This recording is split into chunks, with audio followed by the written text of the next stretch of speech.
Welcome to Musically Hitched, a podcast featuring the untold stories of entertainment professionals from household names to budding superstars and those still hidden in plain sight. Each life has a soundtrack. Our stories are the lyrics. I'm Zack Reynolds Jr. And I'm Christal Reynolds. This is Musically Hitched. In today's episode, Christal and I discuss where it all began, from our childhood days and first exposures to music, to our first professional gigs as musicians, and how we almost never met. If you enjoyed today's content, don't forget to please like and subscribe so that you're always notified when new episodes are released.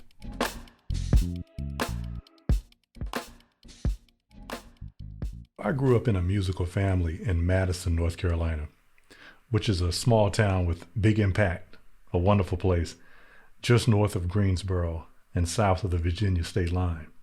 I was raised in a family that had embedded musical talent, particularly on my mom's side.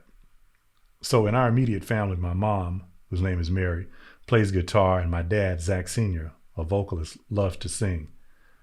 I have an older sister named Malia who plays piano and was taking lessons and playing as I was growing up. We're 8 years apart. But before my parents, of course, were their parents. On my mom's side specifically, I never met my great-grandfather. But his name was Robert Joyce, and the legend around Madison, which is again a small town where everybody knows each other, is that my great-grandfather was an excellent guitar player. And so that explained why my mom was able to pick it up and go with it, which helped me to develop the ability as well. I played numerous instruments. Started playing drums when I was 8 years old, then picked up bass guitar, and later learned both piano and organ as a teenager. My favorite instrument, and the one that I gravitated to the most ultimately, is the bass guitar. I got my musical start in church, like a lot of professional musicians that play gospel as well as those that play secular music. The soul, the rhythm, the feel, a lot of that came from growing up in church, hearing choirs, singing in kids' choir, then gravitating to instruments and beginning to eventually become a church musician. So that was my start. I started on the drums, playing in church. Got good enough to play for the choirs and the groups that perform on Sunday morning. And then I started getting calls from other musicians at other churches in the local area to accompany them on drums as well. And that's when I knew I had a talent for that, because I was able to walk up to a drum set in front of 100, 200 people, however many would fit in the congregation. Choir anniversaries were a big thing in the South growing up in North Carolina in the 80s and the 90s. That was an opportunity for the community to come together around music. It was a very festive time, and it would bring out the most talented musicians in your city, the county, sometimes from around the state. And that was inspiring to see older adults, males and females, even teenagers, and those much further along than you musically, coming together under one roof to share their talent. Sometimes it would be 30 groups or performers on one anniversary celebration, performing back to back. So that would obviously raise the bar, and it would allow you to hear, a lot of music in a 2, 3, 4 hour span on a Saturday night or Sunday evening after church. And it would also inspire you to go home and to try and learn and mimic those that were talented. And we had a lot of talented people. There were a lot of talented people in Rockingham County. Always was and probably always will be. I grew up in a small town called Creedmoor in North Carolina. At that time, I think we had about 2 stoplights, maybe about 2,500 people. That was the size of our population. And my mother and father, Phil and Barbara Morton, they had 4 children. We grew up in a household where music was loved, specifically gospel music. I remember as a child hearing the harmonies of my siblings and my parents. And I'm sure my mom and dad encouraged me to sing at a young age, and I probably jumped in. One of the songs that comes to mind is Don't Forget the Family Prayer. Even to this day, I'm sure we could strike up the tune. And it brings back fond memories of hearing music directly in real time in my home. My parents were singers. They sang in church, they sang in the community. They were asked pretty frequently to sing as a duet. If you're familiar with Phil and Brenda Nicholas, they were the Phil and Brenda Nicholas in North Carolina and regionally when they would travel and sing at different events. And so seeing them on stage and seeing them stand up and speak in front of an audience and having the confidence to do that without looking nervous was reassuring for me. And I liked the fact that I could learn from them. I learned to read music in elementary school.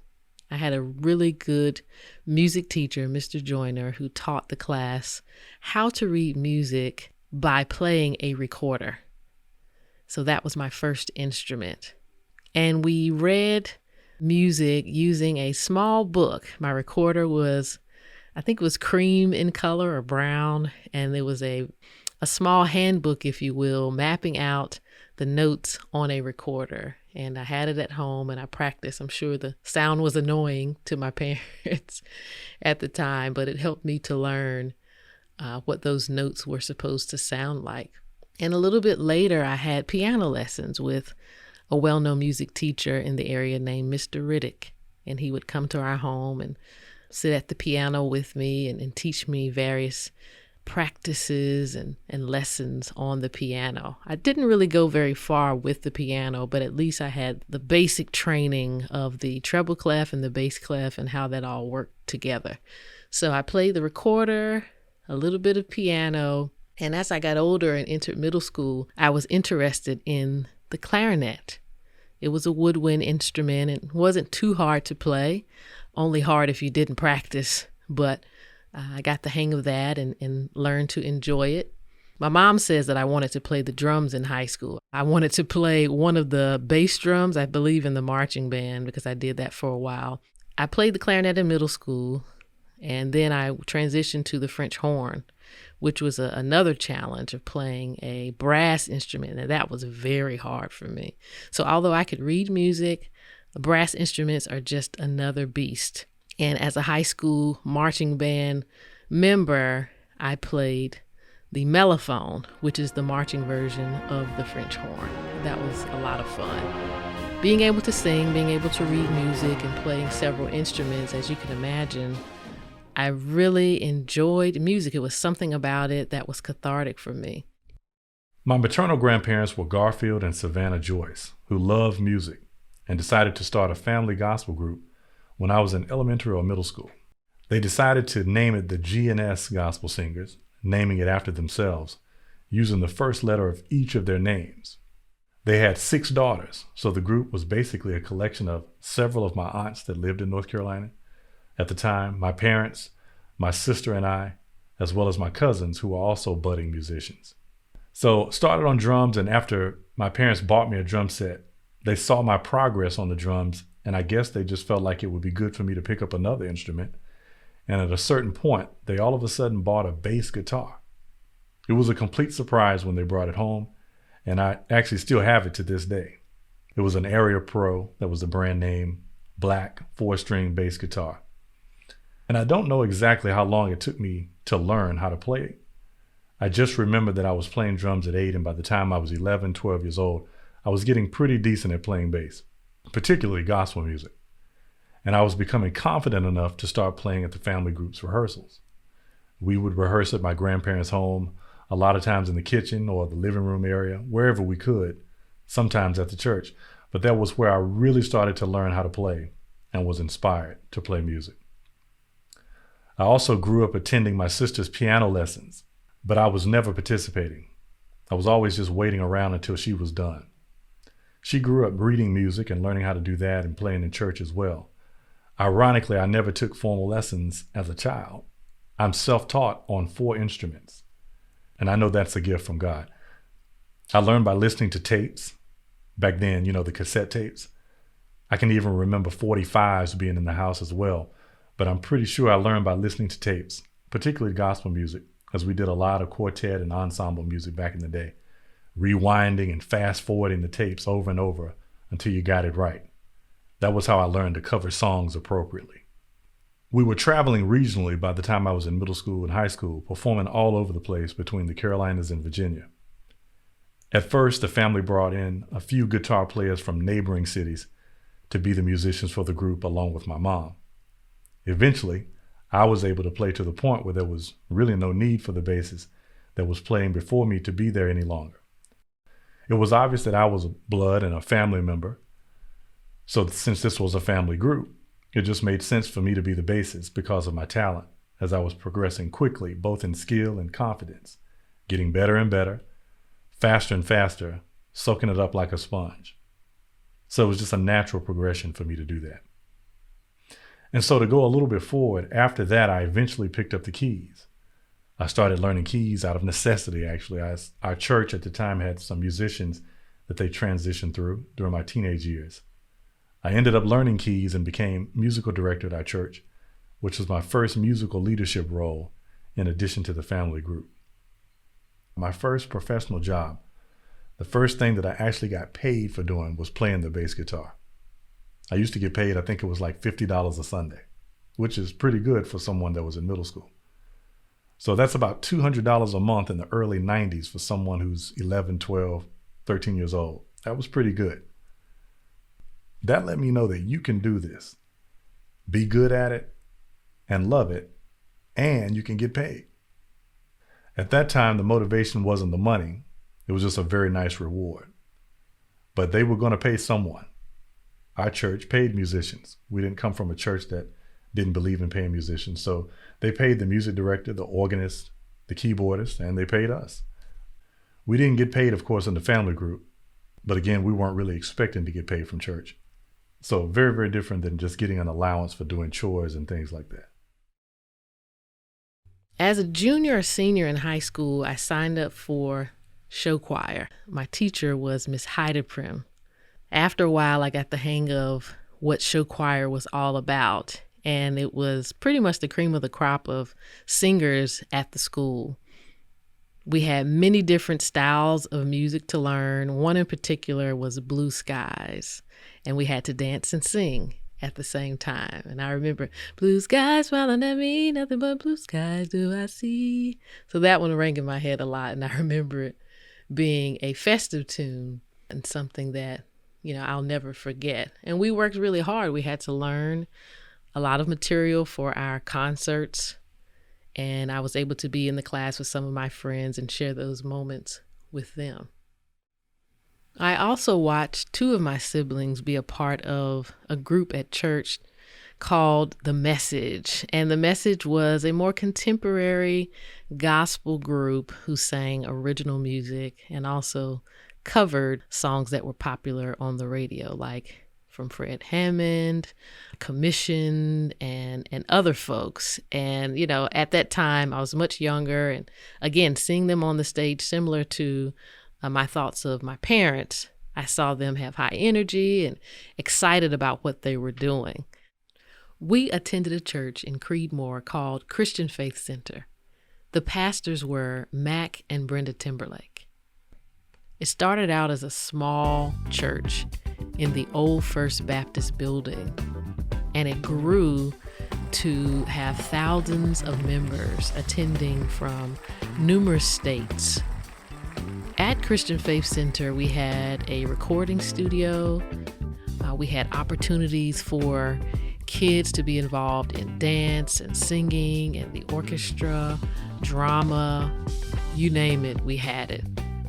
It was a learning ground, but also a place where you could get involved. I participated in several different activities, one of which was the orchestra. Because I played clarinet in middle school, I decided to continue or pick that back up and play it at church. And we had to read music while we played. So the same teacher, Mr. Joyner, who taught me to read music, was the director for the orchestra at our church. And he knew I played French horn as well. He didn't ask if I could play it. at church, but I remember him giving me a pen of a French horn. It was very pretty. He gave me that pen. I can't remember if it was for Christmas or what, but just to say, I guess, encouraging me to continue on the path of learning how to play different instruments. I also participated in dance. I was on one of the dance teams, and there we did various types like interpretive dance. We did some dancing to Hebrew music. It was just a great place to use your talent. It was in Winston-Salem, North Carolina. We were obviously there as a family group to perform, and we were sitting, just out in the audience, just like everyone else. And there was a professional group, I won't name the name, but they got up to perform. And when they were setting up, the lead singer was looking around, and it looked like he was hesitating. And while the rest of the guys were sound checking, it looked like he was looking for something or someone. Long story short, he basically got on the mic and said, to the audience, "Ladies and gentlemen, we apologize. This normally doesn't happen, but it looks like our bass player is not here yet. And I just realized it." Believe it or not, he actually said, "Do we have a bass player in the house?" That's what I remember him saying. And the church is full of people, and everybody's looking around to the left and right like, "Did anybody here play bass? This guy's got an opportunity." And I remember being near the back of the church. My parents were like, "Thumbs up, you can do it." And I remember being like, well, I probably can, but I have no idea what they're going to play, so I think I'll pass. Thought about it for a few more seconds and eventually decided just to go up and do it and say, "Hey, this is an opportunity. You never know what can happen." Grabbed my bass, went to the front. I know he thought I was crazy, but, I was willing to do it. He asked, so why not? Let them kick off the songs. Eventually, I picked up exactly what they were playing because I could play by ear, so that was pretty natural for me at that point. I played however many songs they played, probably 2, 3, 4 songs. Sat down, the rest was history. But that was a huge confidence booster because, again, that was another moment where I realized I have something special, something unique, and I need to stick with this.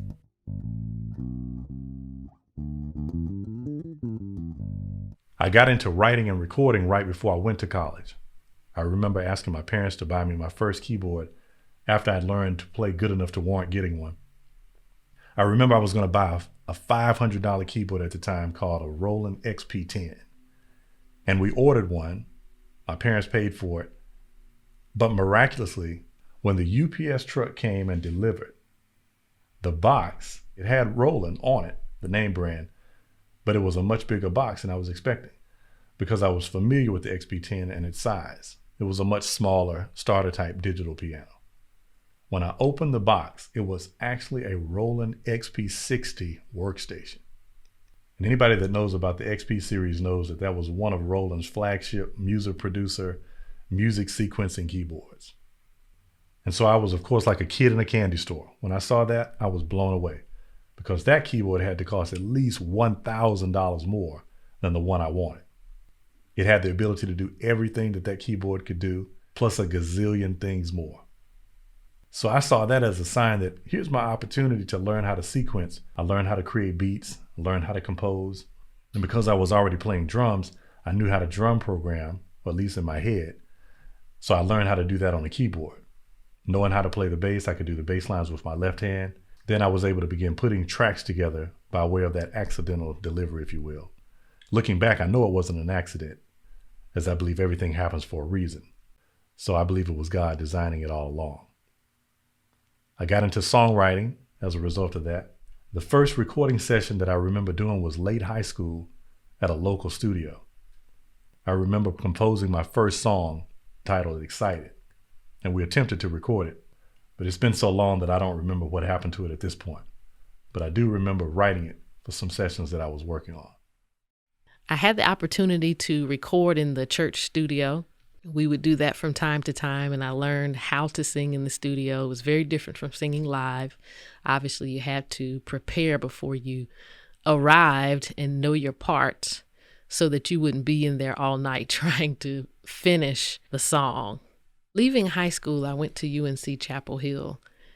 UNC Chapel Hill was a place where I found my strength as a singer. I auditioned for several a cappella groups. A cappella music was something that I really loved, and I was introduced to a cappella music via my sister, who loved Take Six when I was a kid. At Carolina, I joined several a cappella groups. One was a gospel a cappella group, and the other two were more, if you will, pop groups. One was called Harmonics, the other was the Lorelei. I auditioned for Lorelei just to prove a point, partly, and also to bust my chops in the area of pop and AC music, because I knew that they read music. I actually had to read music for the audition, whereas I didn't have to do that for the other groups. I really just had to sing and hold my note and, fit into a group well. This particular group required reading music. That's how they learned the songs that they performed. And I made the group. I was surprised, but I was one of two, I think, Black students in Lorelei, which is an all-girls a cappella group. The group that had the greatest impact on me was Vision. It was a co-ed a cappella group started by a friend of mine who wanted to bring together a small group of people to sing gospel music. We instantly became family and found a home. We found a place where our voices seemed to blend perfectly. Not only did we grow as individuals, we grew as singers. We learned all material by ear. I also had the opportunity to arrange vocal parts and use my directing and beatboxing skills. Everyone was encouraged, and when we shined as soloists, we all celebrated those moments of genius. Within Vision, I overcame my anxiety of singing solos. I also started to gain more confidence as a performer. I went off to college, started at UNC Greensboro, and ended up transferring as a sophomore to UNC Chapel Hill. And because of my exposure to church and the fact that I had been doing that all of my life and up to that point, I had purposed that I wasn't going to join a gospel choir as an extracurricular activity or anything like that in college, even though I'd heard about the popularity of gospel choirs on college campuses. I found out about gospel choir at the first Black Student Movement meeting.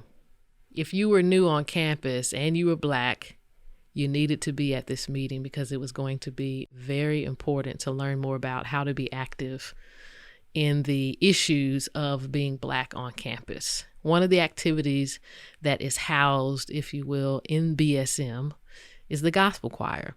I went to that first meeting. The room was packed, standing room only, and they announced that they were looking for members for the gospel choir. And I was excited. And I went to the rehearsal and found a home for my gospel passion. And that was the place that I needed to be. Rewind. I had purposed that I wasn't going to join a gospel choir as an extracurricular activity. But we as people can be persuaded. And that's what happened to me. To our listeners, we'd like to say thank you so much for tuning in. If you enjoyed today's content, be sure to like and subscribe so that you'll always be notified of new episodes. This is Zack Reynolds Jr. We look forward to you joining us again for another episode of Musically Hitched.